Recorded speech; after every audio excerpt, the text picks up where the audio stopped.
Good morning, good evening. Whoever you are, wherever you are, whatever you might be doing, we welcome you to the Silverlight Show. The Silverlight shines to illuminate that which lies hidden in darkness. For those of you listening, we welcome you in. The more observant of you will have noticed that we've truncated the beginning of the broadcast, and there have been changes. We have parted ways amicably with the Life Online radio network. Now, I stress that it was an amicable separation. The Life Online radio network offers some excellent programming, and I do strongly suggest that you give them the time to listen in. But they've done what every business does, ultimately to survive. They're concentrating on music. They did talk shows, they did have documentaries, but that wasn't their prime audience. And ultimately, as a business, as a studio, you have to please your primary demographic. Despite the fact that we did get very respectable ratings, the shuffle happened and we were no longer a good fit together. That being said, support your artists. Life Online Radio Network has some fantastic people there, and the people that I know from there, I can tell you, are stellar individuals. So, please continue to listen to them. If that's what you enjoy, I salute you. Again, we support art in almost all of its forms. Some things are just crazy out there, but Life Online Radio Network offers quality entertainment. We salute them and wave goodbye to that chapter. An exciting new chapter is opening, something that you're going to be hearing a lot more about in the coming weeks and even during this broadcast, but we're keeping it under wraps at the present time. Little changes in format, little changes in sponsors, little changes in a lot of things going forward. Not just who we're carried by, which will be expanding again, but also who we're sponsored by. Now, Affinity WES, that's at Affinity WES, writing and editing services, at Affinity WES, both on Facebook and Facebook and Twitter. They might be on Instagram, that's something I should ask them. They're still with us. They're good people. We like doing business with them, they like doing business with us. And I recommend them to you as well. The Silverlight Show stands behind every service, every product that it recommends. And the writers and editors, the editors I have more experience with, they do excellent work, are fantastic at Affinity WES. So they're worth your time. We have a new sponsor today. It's Hippie Witch Vibes. That's Hippie Witch Vibes, all one word. I'll spell it for you. Capital HIPPIE, capital WITCH, capital VIBES. Again, that's all one word. They've set up shop on Etsy. They have some wonderful products together, all herbal and inspired by the goddess herself. They have some Stardust tea there. Now, Stardust sounds like a perfect blend to enjoy the Silverlight Show with. But I encourage you, go to Etsy and check out Hippie Witch Vibes, because they offer a service that is truly unique, and you have to see it, from their chamomile Star of Anise botanical blend to the sample pack, which gives you the stardust, the chamomile, the blood orange tea, all sorts of things that you can imagine, from essential oils to teas. I focus on the teas because that's kind of my deal. I love tea. The format of the show is also going to change. We're still working everything out. We're doing some discussions because we're abandoning the bunker to go back to the studio for a bit, which will be a pleasant change for everybody. It just hasn't happened quite yet, although it will be happening next week. There's also opportunities for more interviews, which is something I've never really had the opportunity to do with the Silverlight show, but I have had the opportunity to do with other shows I've been affiliated with. And this is, again, somewhere the show is moving towards. It's been a very exciting week. I look at it as an opportunity. Yes, not sharing time with Life Online Radio Network anymore is a bit unfortunate, but the counter for that is more sponsors are coming on, more people are logging on, more people are listening, more people are subscribing. So I'd say that's a positive trend overall. All this is just housekeeping, letting you know that Silverlight Show is not on pause, it is not on vacation. As a matter of fact, this week we've made more videos and made more content than in any week before. And speaking as somebody who is juggling several things at the same time, not just being the voice of this show, but also writing, editing, helping a charity case out in the past week, and homeschooling. Now, homeschooling's the wrong word. Distance schooling my family. It's a lot to juggle. Plus, I have a lot of things that I'm negotiating, a lot of things that are taken care of. But the Silverlight show will go on. Our next novel coming out is Witchfinder. It's on schedule for April, so let me assure you, barring anything horrible, the Silverlight show will shine on. And there will be nowhere they can hide. Now, hiding is exactly what we're talking about this episode. It's no secret that companies are very resourceful at finding ways to capture your information. It's been a long established fact that cookies are being used to track everywhere you go. Your cell phone is able to pick up your location, and it even goes further back. As a matter of fact, the companies that pioneered this were the credit card companies. They were the first to realize that they had the data on their hands to look at where people were going and where they were shopping.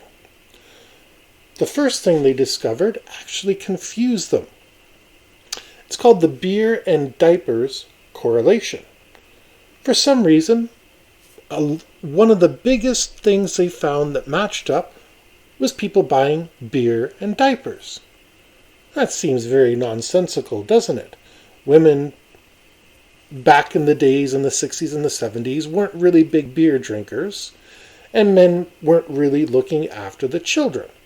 So they sat down, they did some research, hired some private investigators, looked around, and what they discovered is that the women were looking after the child just as they had expected, and looking after the household. Again, this is the 1960s, not the modern household, although I suspect it still holds true, that the women were telling the men, go out and get diapers.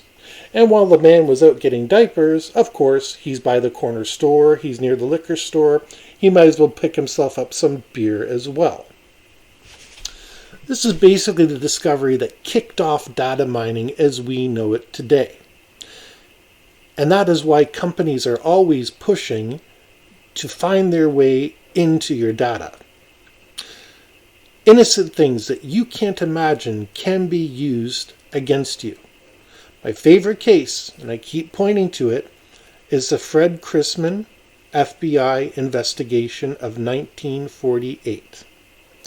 This is when Fred Chrisman was trying to get back into the Air Force. He had been in the Air Force in World War II, and he wanted to get back into the Air Force. So the FBI sent detectives around to find out what kind of a man he was, because people change over time, and the Air Force is, of course, high security. So they were just protecting their assets, being good investigators. But if you actually read through the documents, it's astonishing what these investigators came up with. Now keep in mind, at this point, we're not even talking rotary phones. We're talking picking up the phone, saying to the operator, can you connect me through to the Fowler residence? And the operator would say, 1 moment, please, and then take their wire out and plug it in like you see on the old Jerry Lewis movies. And that was life for them. They would be going door to door, gumshoe detective work, as it's called, finding out who knows who, how they know them, etc. And they were talking to Fred Chrisman's grade school teachers. This is a man fully grown in his 30s, and they managed to find his grade school teachers, to find out if he was a patriotic American.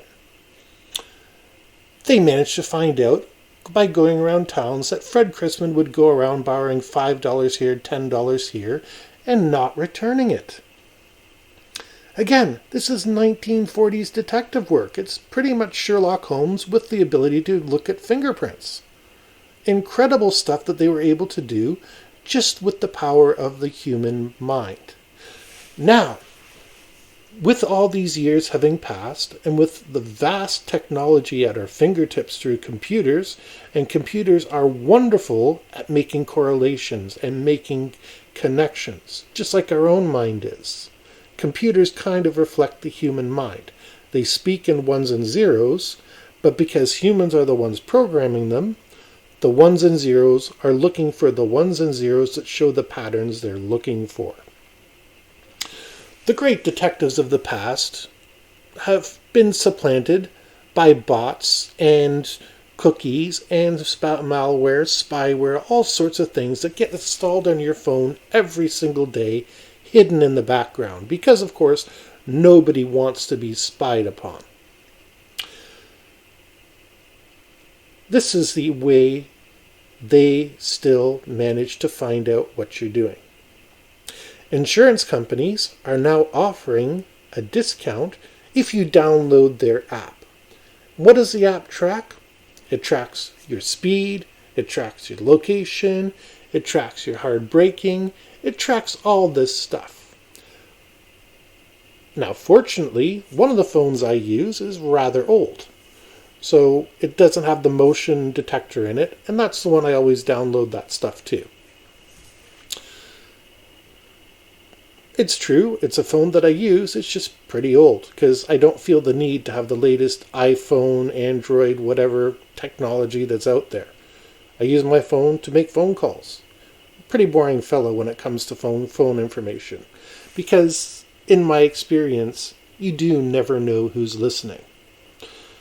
In my past, I was in infantry communications sabotage. They taught us how with two pins, a couple pieces of wire, and a simple headset or even a speaker, you can listen in on phone wires anywhere you want. Now, it can be hard to find the two that match, but in a military situation, they'll put the wires up anywhere because when you're under fire, get the cable laden, we need it down there. So you come across a wire in the middle of the woods, it's a pretty good idea to spend a moment, put those two pins in and listen in. If you hear a Russian or Chinese voice, you're probably in enemy territory. If you hear a friendly voice, you know you're in your own territory. Basic stuff, but it was taught to us. And keep in mind, the service I was trained in was not using up-to-date technology, and it was in the 1990s. We didn't have all that fancy American gear that you see that they spend billions and trillions of dollars on. No, we were taught how to do things that basic. And we could sabotage through other means that I'm not going to talk about on air because I'm not entirely sure exactly how far my oaths go. And they always have the opportunity to make people disappear. The Silverlight show probably isn't big enough to make a blip on their radar, but why take chances? The fact that you can poke into somebody's information, if it's left exposed, and get into it as easily as with two pins and a speaker, is child's play. Nowadays, with most telephone lines being buried and hidden around the house, it would be rather hard to do that. So instead, another 1970s technology comes out. Phreaking. That's with a PH.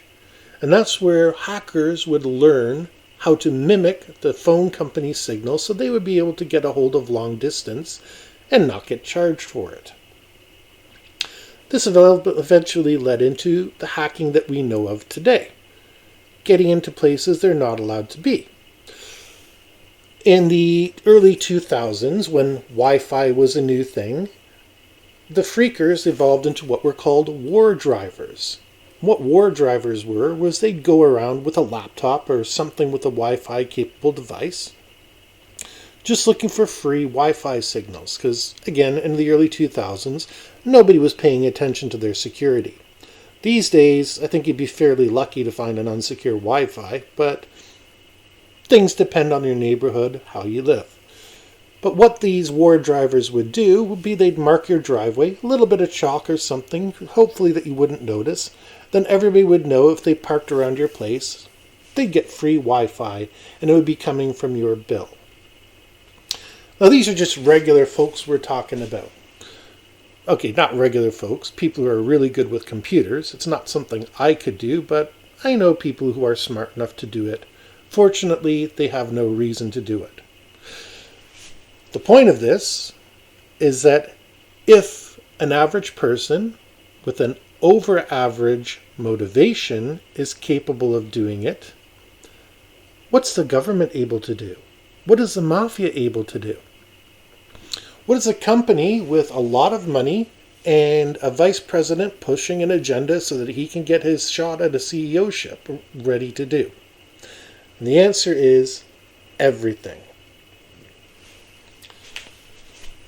It's no secret your data is shared. Everything they can, they sell back and forth. The banks have a system in place so that they know if you borrowed $100,000 from Bank of America and you want to borrow another $100,000 from Bank of Nova Scotia, but you only make $20,000 a year, Bank of Nova Scotia is going to be very hesitant to loan you that much money. They're going to want to see some other stuff, and that's because the information is all shared. That's their mutual benefit, or as you might say, collusion. They work together, partially to be able to prevent fraud, but also to be able to keep the might of the system down on you. We're getting into a situation where your credit and your tendencies are becoming more and more important. Now, what is credit? Credit score is all the companies together basically voting on whether you're a good risk or not. So if you have a 600 FICO, they look at you saying, he's not at the worst, but the same token, he's not a good risk. We'll think about him with a higher interest rate. Whereas if you're at 900, they'll give you a low interest rate, maybe not even ask for collateral. And that's the same offer you'll get at pretty much every company. Well, some companies will straight out refuse you, and others will just jack up their rates because they share their information. But banks aren't the only ones sharing their information. We know the FBI, the CIA, all the alphabet soup organizations out there, they love to share information. They like to put it under things like Interpol and, mutual assistance networks. And it's all made to sound like it's for your benefit. But there's nothing stopping them from snooping on people, and quite a few police officers have been caught watching in on their significant others and making sure they're doing what they're supposed to be doing, whether not cheating or not leaving the house in the case of some rather abusive people. And that's, again, one person with just a minor bit of power. Think about how much chaos would happen during this pandemic if we hadn't had computers. If we couldn't log on to YouTube. If we couldn't go shopping on eBay and Amazon. If we couldn't get groceries delivered to our front door. Can you imagine the absolute chaos that would have happened? Would have been madness. It has been madness, even with computers distracting us, even with 24/7 coverage of sports, of music, of radio talk shows. Everything you can imagine is available that wasn't available even 25 years ago, even 20 years ago. But the cost of that convenience is your soul. Oh, they don't directly come out and make you cut yourself and bleed onto the document and sign it with the devil hanging over you. No, no, no, no, no. They just simply sit back and watch you. You're listening to this video. I'm guessing if YouTube didn't recommend it to you, which I doubt they would, you're listening to it because you either heard about it from somebody else, saw it on the Facebook feed, or maybe were lucky and the algorithm did recommend it to you. No matter what, once you click on this video, and indeed any other one on YouTube, the algorithm kicks in and says, okay, you like that, therefore we put you into the conspiracy and anomalous category. And we can show you all these other stations, all these other channels that also have conspiracy and anomalous talk radio. It only makes business sense. They're doing exactly what our friends at Life Online did. They're concentrating on their core demographic. So if you like stamps and model railroad engines, you're going to see more hits around stamps and model railroad engines because they want you to click more. They want you to use them more and more. It's like Google. Google averages the entire population. If you want a more anonymous search engine, there's Start Page. Now, it's not as comprehensive as Google, but at least it's a more private alternative. They offer some mail too. Again, not a sponsor, but at the same token, Google shares everything.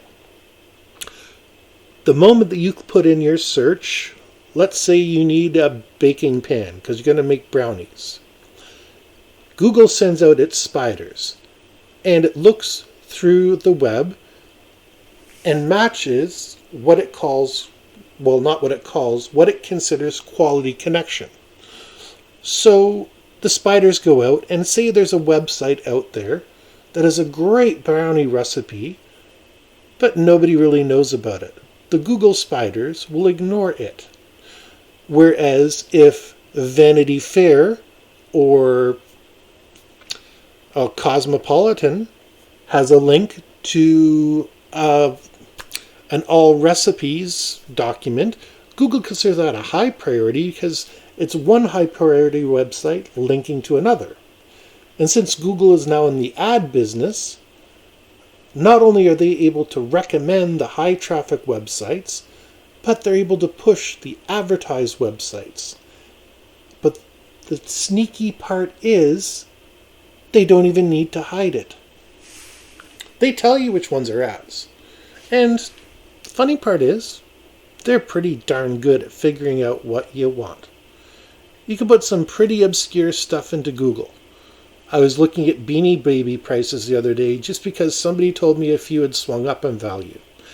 I don't own very many Beanie Babies, and I don't own any of any value. I have 4 that were given to me by other people, and I treasure the memories of those people.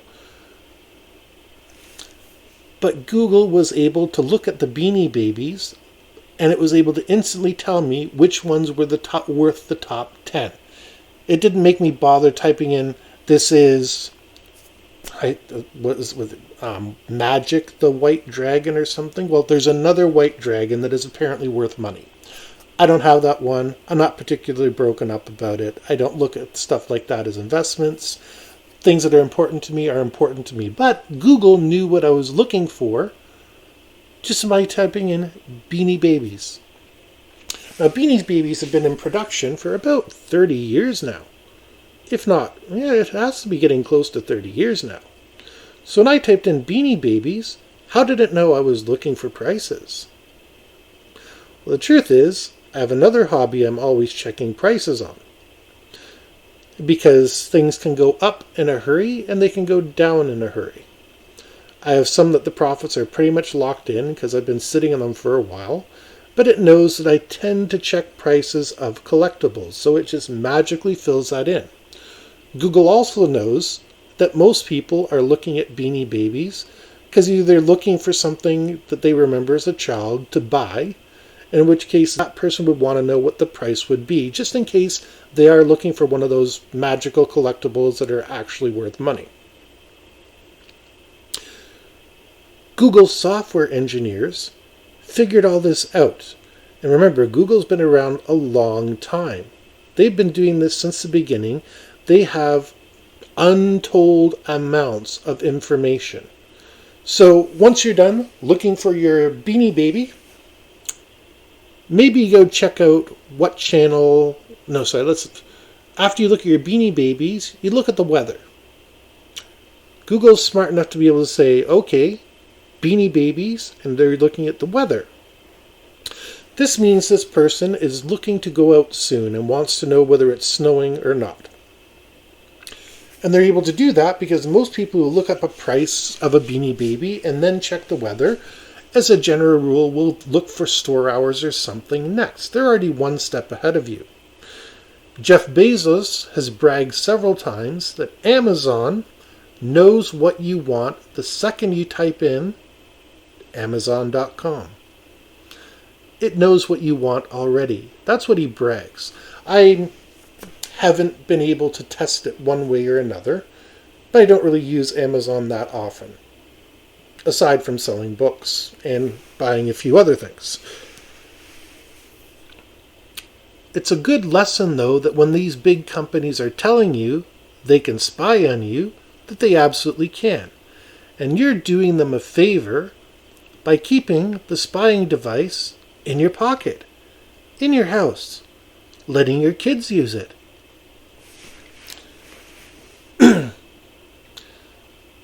My wife, when she first moved in, English is not her first language. She comes from overseas.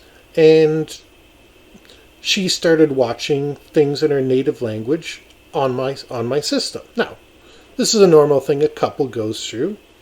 But suddenly in my YouTube channel, I start getting all these foreign language videos. What's going on? This isn't my usual stuff at all. Well, it was just her going through her daily routine. But just one person sitting there for a couple hours, and I remember I was not... It would only happen I'd be gone for a little bit. Oh, honey, I'm going out to get groceries, whatever it is. Okay, well, I might as well watch a video. And it's just that little bit of time that made that big substitution in my YouTube. It's gone now. And she's running on her own account. She's all set up. She's all good. She's happy. She was watching one of her little videos before I started this. The important thing is, it's a careful balance that's maintained about your information. Any little thing can set that balance off, including, say, allowing your child to search for Teen Titans or whatever kids are watching these days. I'm really terribly out of touch with children. I need to do something about that. Because I can't give you examples if I don't know what's going on. But let's just pretend Teen Titans for now. So your kid watches some Teen Titans videos, then you come back on and say you're into watching true crime. This is where things start to get dangerous. So your kid was just watching superhero movies, or maybe you do. I'm not judging. Adults can watch cartoons. But the algorithms already know who's in your house and what they're doing because they're watching. And they have data from billions of people that they know not only about your beer and your diapers, they know how many kids you have, how many people are in the house, because the telephone company is selling it to them if they can't mine it themselves. Where do you think the telemarketing lists came from? The telephone companies sold them. And now they're turning around and offering you a no-call list. They created the problem. Now you have to ask them to solve it. Problem, reaction, solution. Classic archetype. Works every time. Gets you right where you need them to be. And that's what the phone companies have done. They've created a monster. It doesn't matter how many more numbers they add or how many more area codes, anything like that. The original information is out there. companies already have it, they can share it amongst themselves, and they can take reasonably good guesses at the new area codes if the information isn't quietly being sold already. Telemarketers are also part of the plan.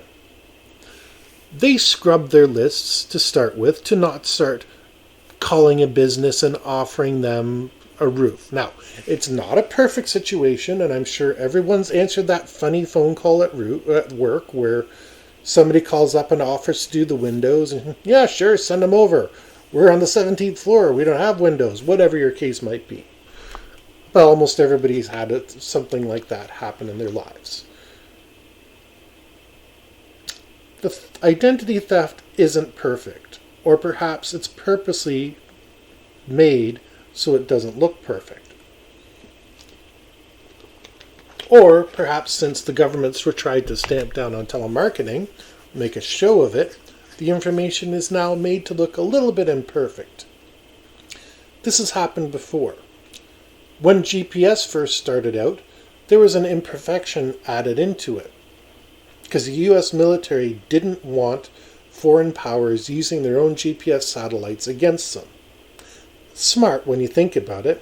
Supposedly that GPS error is now gone. I don't know.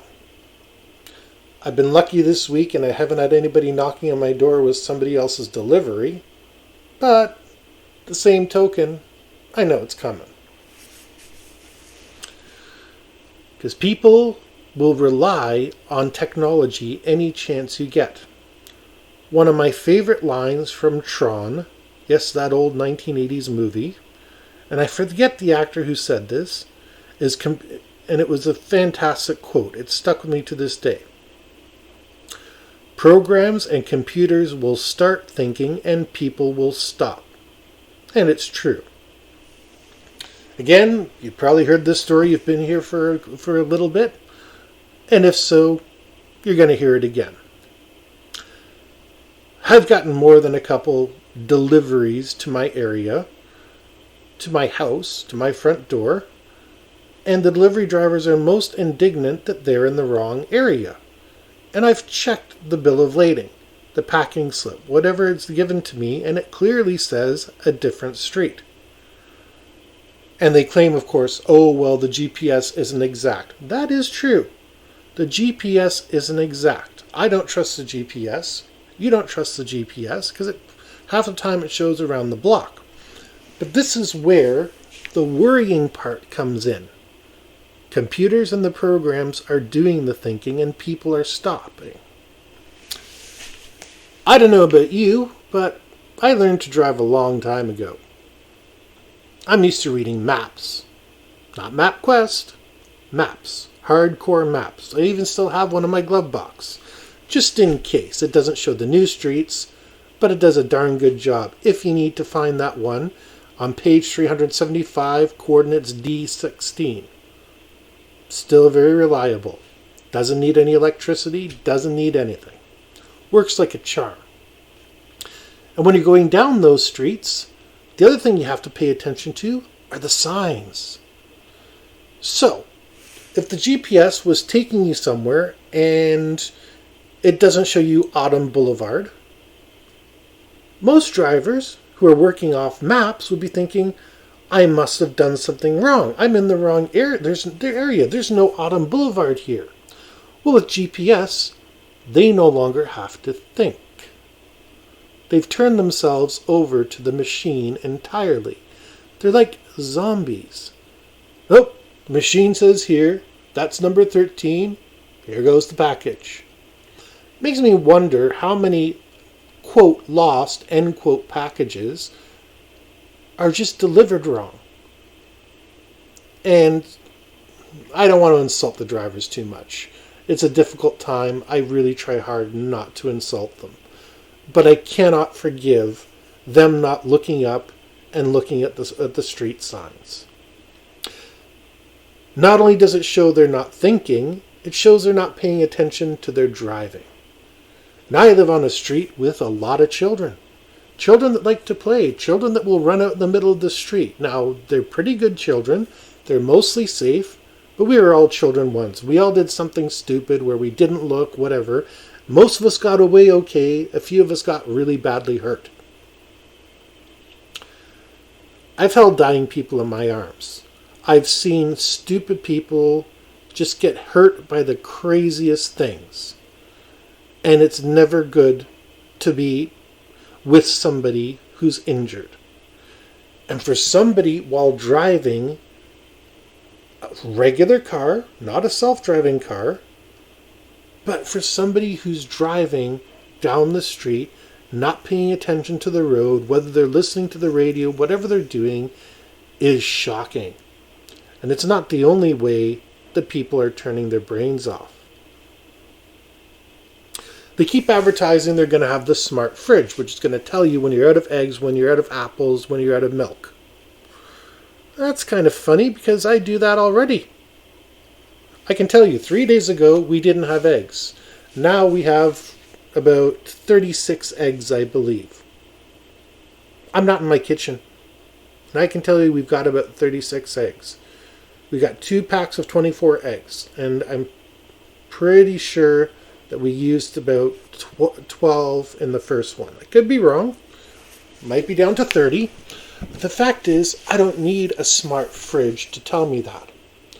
They have these new smart apps which allow you to turn your house up and down. Yeah, what happened to the old days? My parents, my 70 and 80-year-old parents programmed their thermostat. And they're very good at it too. They got a pretty complicated one that, yes, I can figure it out, but it's not really my forte. Whereas my dad walks in there, bingo, it's done. And it's not the old thermostats where you set it to one direction or the other. This is an actual programmable thermostat. Like I said, my dad mastered that in no time. But when you decide to send your information to your house, it doesn't need to be a big bad government organization. They're getting alerted about everything anyway. If you are anything more than a speck of dust to them, and we're all specks of dust, then they know where you are and what you're doing, whether you like it or not. If criminals are there, it doesn't need to be the mafia who can afford expensive hackers who can perform miracles and write machine code and all sorts of crazy things. Just regular old criminals, maybe some teens, can be watching your house. And when you're busy turning up your heat and doing all sorts of things, maybe by accident a light goes on. Kids are smart. Just as smart as us, in many ways smarter. And humans are good pattern recognition machines. It's the one thing our brain is good at. Every time you lie back, look up into the sky, and see clouds, and you see a face in those clouds, or a dog, or a kitten, whatever you may see, that's your brain recognizing a pattern. It's called pareidoia. But no matter what it's called, it's your brain doing its job. Because your brain is trying to survive. Your brain still thinks it's a hominid hunter-gatherer that hasn't really evolved yet in the African and Asian savanna 100,000 to 1,000,000 years ago. Our bodies are relics. They haven't caught up to the modern age yet, and neither have our brains.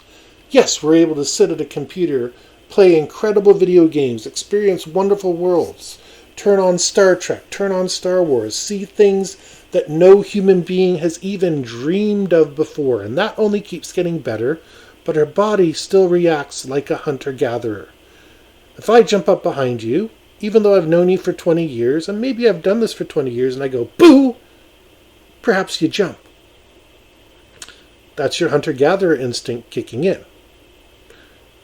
You're not doing thinking. Your subconscious is doing the thinking.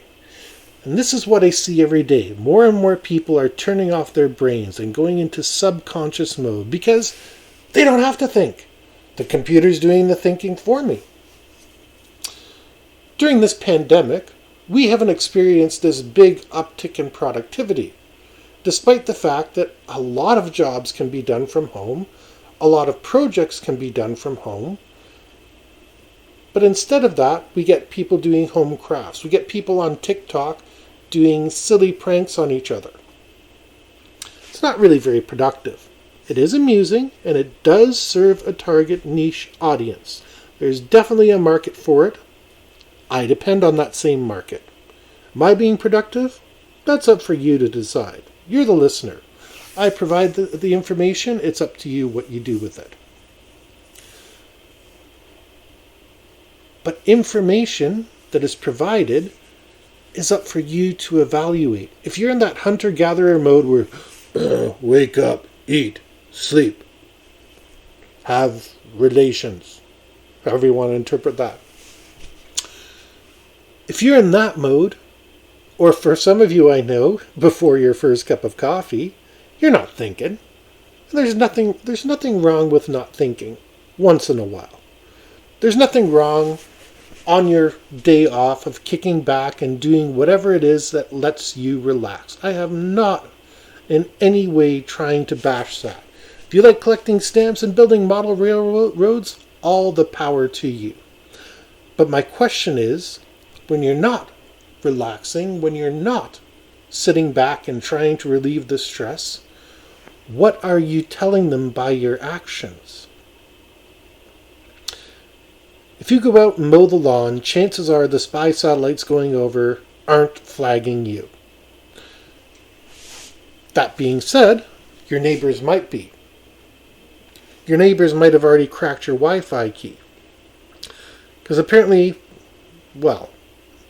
the easiest way to do it is that most Wi-Fi routers send the computers send the code to the Wi-Fi router, and it recognizes the code as its own and beams it back. So if you've got one of your codes as the name of your favorite beverage, let's say Coke, it'll say Coke and then Google request Beanie Baby search. The router sees that, okay, Coke is a valid word, and it sends the information to the internet. Now, when it goes in the internet, it's logged, you made a search for Beanie Babies. The internet does its magic, comes back into your router, which then again shoots out Coke. The Beanie Baby price list is whatever, which comes into your computer, and your computer displays on screen. It's a lot of steps, and that's why we have routers. The internet is a switching system, just like the 1940s operator that I mentioned earlier, except instead of some lady with a beehive hairdo and with that big headset on, taking one switch out and sticking it in, it's doing it 1,000, 100,000 million times faster, and it's doing it in front of your eyes. It's also able to divert that information anywhere you want. Or more appropriately, everywhere you don't want it to be. Your data is sacred. Your privacy is essential. Now, right now, I'm not going to tell you about any virtual private networks because I believe my audience is pretty intelligent. You know about that sort of stuff. But coming up, we're going to be discussing more about privacy and why this is not somewhere you should be turning your brain off. You need to be thinking about your privacy for your own sake. Remember, your credit score is shared. Your beer and diapers correlation is shared. Stores know about you, and in some places, they're even using facial recognition software. Your music choices are being shared. Well, Silverlight, you say. What about my music choices being shared? I don't mind that people know I listen to the Beatles. No, that's not the important thing. But Forbes has reported today that Spotify is now not only monitoring your preferences, but it's listening on your speakers and listening to you talk. It's listening to your mood. And based on your mood, this technology they have is able to recommend music based on your mood. So all this time, old Silverlight's been rambling about how information's been shared, and Spotify has invented a way to monitor your mood. Think about that. Not just your location, not just what you're doing, but your mood. Imagine what a good salesman can do if he knows where you are, what you're doing, and what mood you're in. Salesmen would kill for this information. It would be fantastic for them to say, okay, this is Mrs. Applegate. She is currently sitting watching Magnum PI, and she's feeling a bit lonely because her husband is late for work. Salesmen would jump at that opportunity. They don't go to the door anymore, I don't believe, but they would be calling up and saying, hello, may I please speak to Mrs. Applegate? Yes. And from there they'd say, well, whatever they're selling, they might say, you're the one at home, you make the decisions, flatter them up a little bit. And by the time the husband comes home, he's the owner of a proud new whatever. Sorry, it's so hard to predict people these days because everybody has hobbies, everybody has everything. And it's wonderful. It's a good thing that we've broken away from traditional stereotypical roles and embrace a more egalitarian society. But it does make it hard on the narrators of that society to describe what's going on. So if they know your mood, if they know what you're doing, let's put our Sherlock hats back on. Can we know what you're thinking? Because we know what you're doing. We know what mood you have. And this is one of the reasons why, I'll be honest with you, I've disabled the camera and I've disabled the speakers in my computer. Well, not the speakers, the inbuilt microphone. I'm using an outboard microphone at the present time. It improves the sound quality. These are much better sound than my original ones, and I can unplug it at any time. And the reason is, I watch my computer. And on occasion, it shows the camera going on. Fortunately, not only is it disabled on the hardware, but it also has a little nub over it so that nothing can see through. I haven't seen the sound come on yet, but I don't think they'd show me. I think it's just a glitch that this particular computer lets me know when the camera is on. Like right now, the green light is going because I'm recording. Wouldn't take a super genius, probably just a slightly above pay grade hacker or programmer to be able to program something to listen in and not trigger any warnings that the device was being used. And then it can start recording you and doing the thing that companies have been doing since day one, building up information. So then they're not just going to know what mood you're in, what you're doing on a given day. They can establish on Sunday they mow the lawn. On Monday through Friday they go to work. Friday night, Fred goes out and shoots darts while Nellie goes and plays pool. They both stay home and they watch whatever fantastic show is on TV. Again, I avoid pop culture like the plague. My fault, really. Makes it harder for me to interact with my audience. I should do something about that. But since they can build your daily routine up, they will also know when you go away. Because you won't be at your house anymore. You will have mowed your lawn or hired somebody else to mow it, and they'll know that. Your moods will be coming through on your cell phone instead of your home computer. Or if you're one of those cell phone addicts, they'll be able to simply do a GPS trace. So now they know your patterns, they know where you're going, if you're doing anything unusual, and what moods you're in.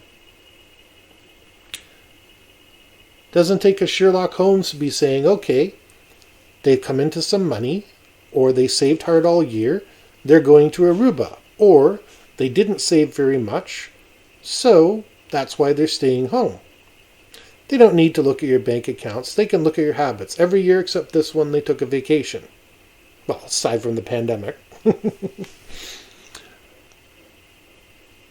Think about how much power that is that's sitting there at people's fingertips.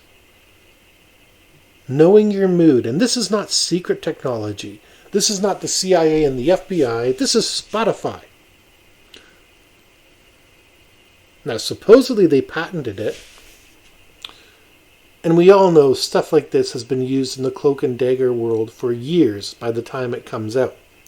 Spotify either independently invented it or they paid off the right people. No matter what, it's in the public domain now. They can't deny it. They're turning around and saying, oh, this technology might be implemented, it might not be. It doesn't matter whether they implement it. They're the ones that are coming out with the information. They're the front men saying, yeah, we got the technology. It works. We know what your mood is. So how valuable is your personal information? Do you want them knowing that you have a bipolar cycle because every 2 weeks you're in a bad mood? They can do that. They can start figuring out if you have slight schizophrenic tendencies, if you have depressive tendencies, because you're listening to music and they noticed that your mood was changing. Now, you don't just have a spy on the phone, you have a psychiatrist. And in the right hands, a psychiatrist can decide to take away your liberties and freedoms. Kind of scary when a computer has that much power over you, that it has the potential power to either directly take away your liberties based on your psychological state that it has been monitoring and has evidence, or has a psychologist there to look over and rubber stamp the process. You can be taken away. Now, what's the solution to this? There's 3 solutions. 1, live like the Mennonites. Go back to the 18th century, cut your own firewood, but let's be realistic. Nobody in this audience is doing that. As much as I respect you all, as athletic, as intelligent as you all are, we're all pretty much used to city life at the present time. So we can't do the Mennonite thing. Second option is surrender. There is no escape. Everything you do is going to be eventually undone. And this is partially true. Because the third solution is to protect yourself. Put up shields. Know about the technology that you're using. Don't turn your brain off. Don't be the savage. You can get VPNs. You can get encrypted phones. You can do things to protect your privacy. If you remember a little bit over a month ago, I was comparing the 1970s disappearance to 2021 disappearance. You can still disappear and live free. It's still within our grasp. We just have to be more tenacious about it. There'll be more on this next week. Hopefully it doesn't upset anybody too much, because supposedly the mood technology is still in the prototype phase. It's still in a patent. But usually by the time they have the patent, it's working somewhere. And if they know your mood, they know all they need to. Teaching the little one to play chess. And the most important lesson I keep telling her is you don't play the game, you play the player. You have been playing the game. You need to learn to play the players. And they've been gathering information on you for your entire life. Be smart. Play the player. We're going to go more into this on the next episode.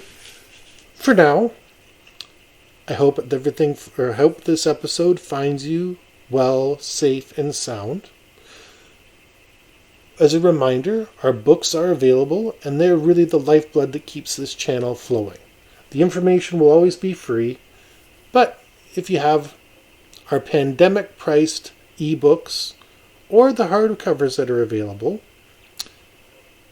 throwing a little tip in the jar would be most appreciated. Link will be in the description. Thank you once again for joining us on the Silverlight Show, and wherever you are, we hope you have a great day.